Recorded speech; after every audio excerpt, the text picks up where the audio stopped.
What's going on, everybody? This is Tony with Urban Girl Scout Media, coming to you today to do the latest edition of the Card Spotlight, and it's going to be on one of my favorite things to do with cards, and that's make tokens. So we're going to start it up here pretty quick. There's a lot of cards to cover, but I want to point out that today we're only going to talk about sorcery speed cards, so we'll do another video on instants. So our first card is going to be Not Forgotten from Shadows over Innistrad. Pun intended. We're hoping to not forget any good cards. I really like that you can put a card on the top or bottom of a library. You get the 1/1 spirit token. I think it's pretty straightforward. You see the price across the bottom there. 20 cents is not bad for this card at all. Now, the next card I'm going to read, Pegasus Stampede. So, first off, I could give a shit less about the fact that we're getting these 1/1 flying tokens, because there's better ways to spend 2 mana at sorcery speed to get a token. What I really like is that buyback, the sacrificing a land. You tap the 2 lands, use one of them to sack it, and you can get that back. I really enjoy that about this card. I think it offers it a unique advantage that other cards don't specifically have. And on top of that, you see the price there is very affordable. My next card is going to be Tree Invocation. So for a black and a green, we're putting in an XX token. Spirit Warrior, of course, from the Takir block. That's their big thing. But you get it based on the greatest toughness among creatures you control. So there's a lot of cards in that black, white, green range that have high defense, low power, and it would work really well with this card. But I think for 2, and you could potentially get a really good creature for a black and a green. Again, that price point's real easy. I just really like this card and what it brings to the table for the price and the mana cost. So my next card is going to be Gather the Townsfolk, and you might as well call it Gather the White Folk. You got 2 different plays here. You can either do the put 2 1/1 white humans into play, or if you're under 5 life, you can put in 5 of those tokens. So that is great value, and it's great for a card that maybe you have at late game, and it's just something to kind of give you that last little extra push to survive an extra turn. Again, at sorcery speed, it's a tough card to play, but I really like it. And again, I mean, you might as well just call it Gather the White Folk. Again, and you just see the theme here. All these cards are in that same price range where it's not expensive to get a copy of these, and they're pretty productive in what they do. So let's go to Kaladesh for our next card and say that Servo Exhibition create 2 1/1 colorless servo artifacts. So we went from gathering the white folk to gathering the colorless tokens, and that's what we do here. Kaladesh was one of my favorite sets to come out recently, and I thought this card was pretty good. All things considered, it gave you an option to create tokens really quickly. Again, the price, I'm going to harp on the price because a lot of these cards are going to be under 25 cents each, and it's just a great deal. You think you can get a playset of these cards for under $1 and the value they could have. So, balling on a budget is sometimes what you got to look at this for. Alright, so next, Shamble Back. 1 black, you get a 2/2 zombie, you get 2 life, you exile a creature card from a graveyard. This is one of my favorite cards from Shadows. I think as long as you have a legal target, and listen, if it's in your graveyard, go for it. You're getting a 2/2 zombie, and you're gaining 2 life for 1 token. Now, if you can remove something from an opponent's graveyard, all the better. But guys, 3 pieces of use out of 1 card for 1 draw, or for 1 mana. That to me is value at its best. All right, so I'm going to go way back here to a card that when I was younger, this was a pretty fun card to play in my opinion. I don't know what you guys think. Definitely let me know. But this was one of my favorite cards growing up. Elephant Resurgence. So I didn't really care at the time. I hate it now. But I didn't really care at the time about the fact that each player got to put in a token.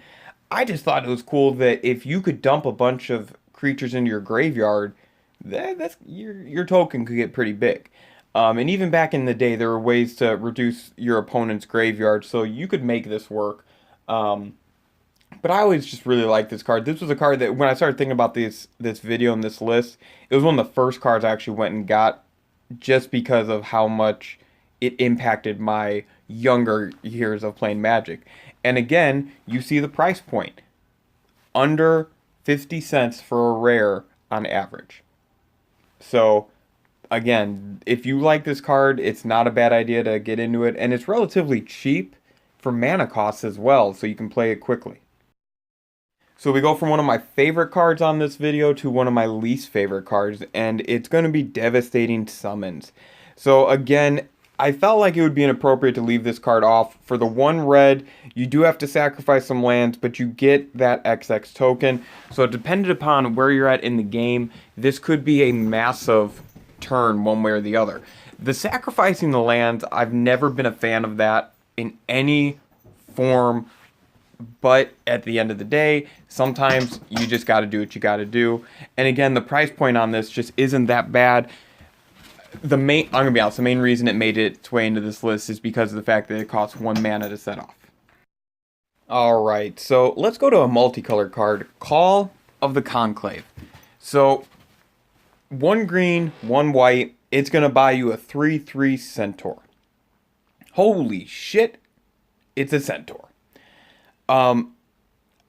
I don't know why this card isn't more popular. I don't know why this card isn't used more. I don't know why this card isn't discussed more. Listen, for 1 green and for 1 white, you're getting a 3/3 token. Now, I do understand that it's a vanilla creature. There's all kinds of negatives you can say to it, but at the end of the day, you're getting a 3/3 creature. That has to count for something. It absolutely has to count for something. Maybe it doesn't. Maybe I'm just crazy. You guys hear the dog running around right now. She's excited about some of these tokens as well. But this has just been one of those cards that I've always looked at and I've always thought to myself, why is it always so cheap? I don't really see it played much in pauper decks. I don't know. It's something that bugs me. It's something that bugs me. So again, 1 green, 1 white, you get a 3/3 token. You know, there's worse things to do on turn 2. So let's talk about something bad that you could do on turn 2, or something worse you could do, I guess. So let's talk about the last stand. First off, how awesome is it that we would get a 5/4 snake token? Now, I want to point out that the creature type doesn't necessarily matter at this point, unless it's synergy within the deck, but a 5/4 token on turn 2 is pretty badass. You're swinging on turn 3 with a 5/4.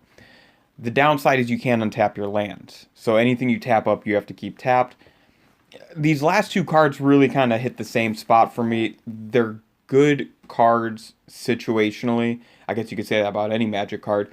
But in terms of tokens, sorceries, 2 casting, what you can do on turn 2. Now, of those 2 cards, I think I'd rather get the Centaur, because I can attack with it my next turn. So 3/3 versus the 4/5, or the other one, but that's just my take on it. Alright, so our last 3 cards are all going to be Goblin related, and let's go ahead and start off with Kuldotha Rebirth. So you do have to sacrifice an artifact. There's plenty of 0 and 1 drop artifacts you could use to get those 3/1 Goblin tokens. Again, that price point's pretty friendly. I like this card a lot. The next card, Dragon Fodder, 2 1/1 Goblin creature tokens onto the battlefield. This card's been reprinted so many times. Don't be fooled by that 48-cent price mark. It has been reprinted to oblivion. Or at least I think it has. I don't even know. But the good news is there's another copy of it, which is this Krankos Command. Create the 2 1/1 red goblin creature tokens. So all 3 of these cards do about the same thing. There's really no, great mystery to them. You can see what they do. That's it. I mean, I'm not going to go into great detail. Goblin tokens, 1/1s. You need other stuff to really make them go. That's going to do it for this video, guys. I don't know. I looked through a lot of different sorcery speed cards that create tokens, and I never found something that really I felt was better, or I felt was going to make this list and bump something else off. So with that being said, comment below, what did you find that you liked? What did you find that you didn't like? Did I miss something?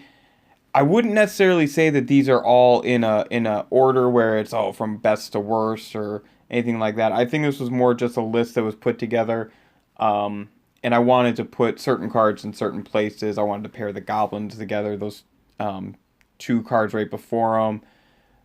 I wanted to put the 2 drops for it. So things like that. But yeah, thanks for watching, guys. If you like what you're seeing, like what you're hearing, go ahead and sub below.